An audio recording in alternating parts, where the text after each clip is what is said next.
بسم اللہ الرحمن الرحیم۔ جناب چیئرمین جناب اظہار خان اچکزئی اور میری بہن محترمہ شاہینہ کاکڑ کی طرف سے جو مذمتی قرارداد اوس میں پیش کی گئی ہے، میں اپنی پوری جماعت کی طرف سے اس قرارداد کی مکمل حمایت کرتا ہوں، اس یقین کے ساتھ کہ بلوچستان اس وقت سلگ رہا ہے، بلوچستان اس وقت جل رہا ہے، لیکن ہماری سنجیدگی کا عالم یہ ہے کہ اس اہم مسئلے پر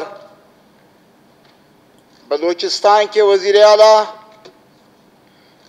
جناب غلام قادر صاحب کو، جناب جام کمال صاحب کو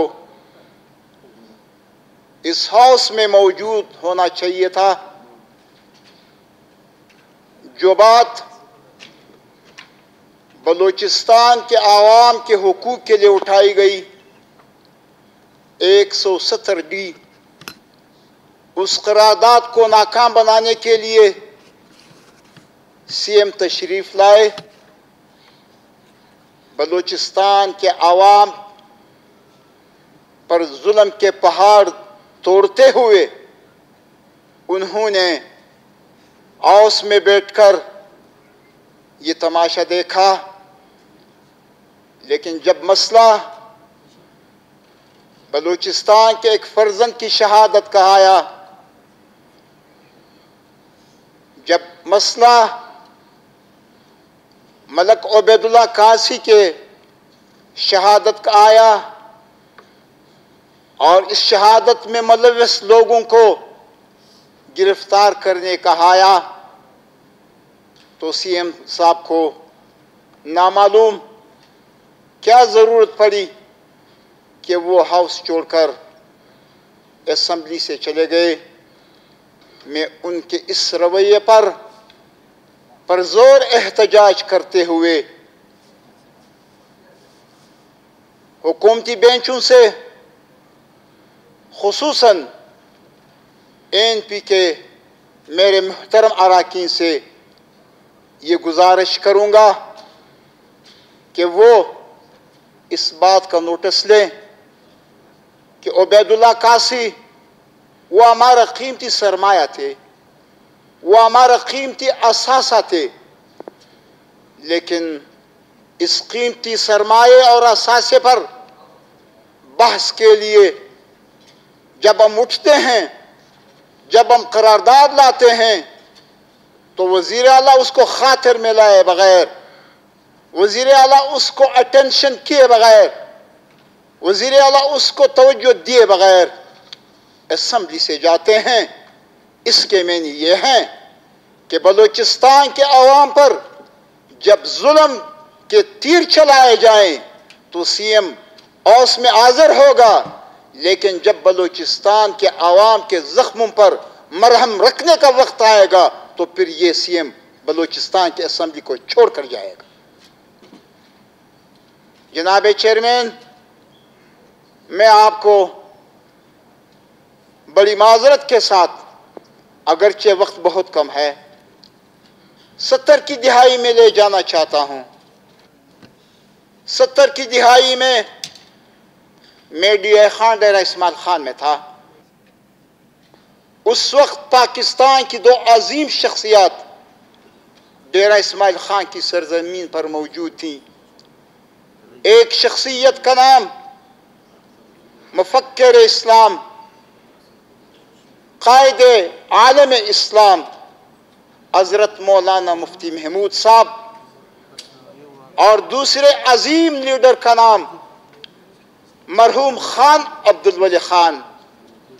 یہ دونوں 72 یا 73 میں بھول رہا ہوں اس سن کو، یہ دونوں حضرات ڈی اے خان میں موجود ہیں، میں بھی اس مجلس میں موجود، خان عبیداللہ خان مرحوم مفکر اسلام حضرت مولانا مفتی محمود مرحوم سے پوچھتے ہیں کہ مفتی صاحب دا پاکستان مستقبل سنگوی نے، مفتی صاحب آپ کیسے دیکھ رہے ہیں پاکستان کے فیوچر کو، آپ کیسے دیکھ رہے ہیں پاکستان کے مستقبل کو؟ مفتی محمود رحمت اللہ علیہ عظیم انسان تھے، دور اندیش انسان تھے، اور ان کے سامنے بیٹھا ہوا خان عبیداللہ خان عظیم لیڈر تھا۔ مفتی محمود نے جواب میں کہا، خان صاحب دا پاکستان مستقبل ڈیر تاریخ تھی، پاکستان کا آنے والا دور بہت تاریخ ہے۔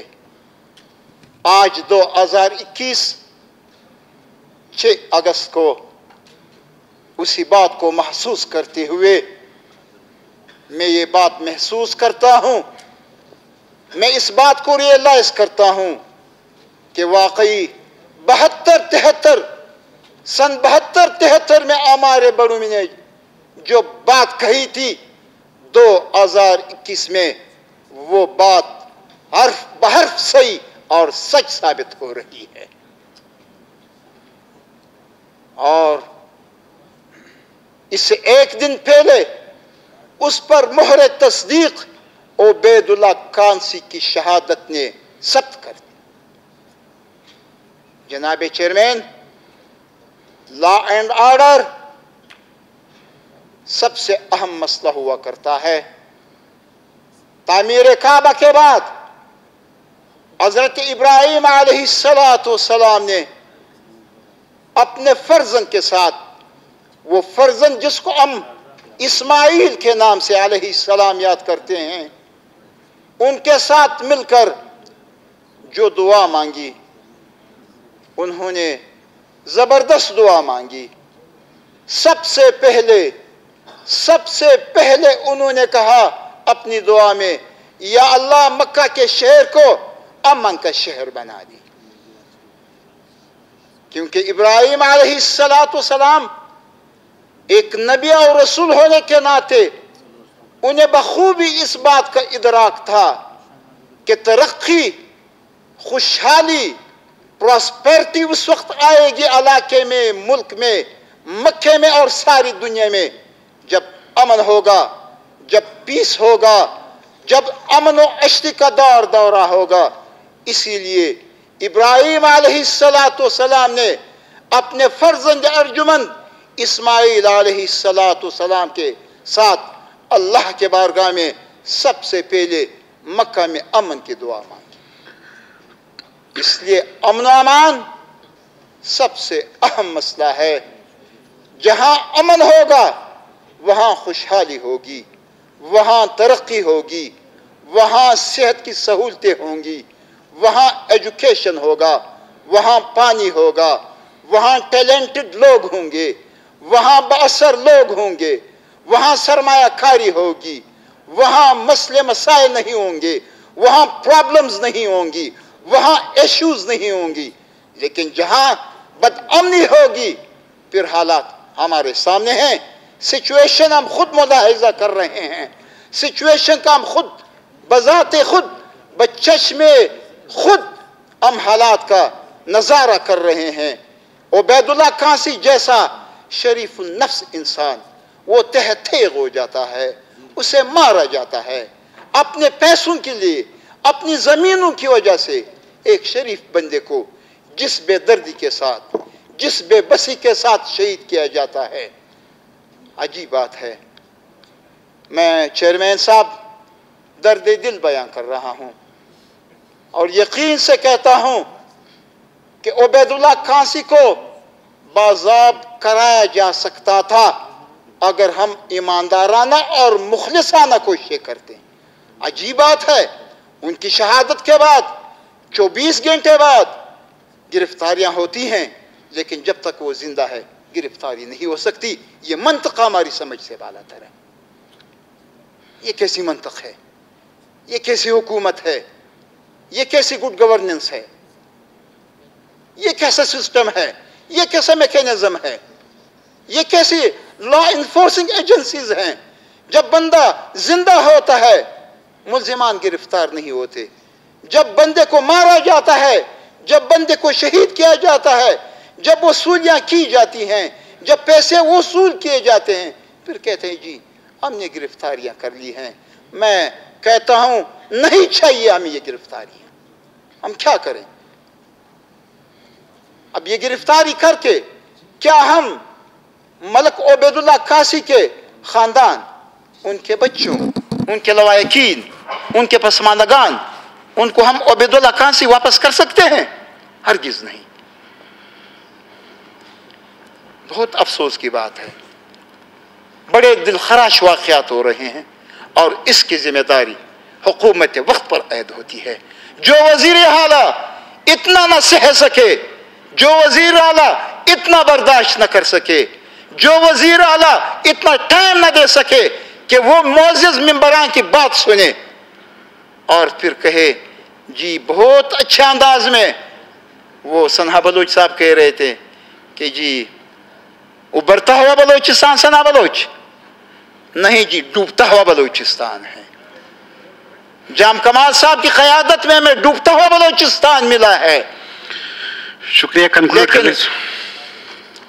لیکن جناب چیئرمین، ہم بلوچستان کے حقوق کی جنگ لڑتے رہیں گے، چاہے ہمیں کتنے ہی عبیداللہ کاسی قربان کرنے پڑیں۔ ہم کسی کے سامنے نہیں جھکیں گے۔ کوئی مائی کلال ہمیں بلوچستان کے حقوق سے دستبردار نہیں کرا سکتا۔ ہم تہیہ کر چکے ہیں، ہم طبل جنگ بجا چکے ہیں، ہم میدان عمل میں نکل چکے ہیں۔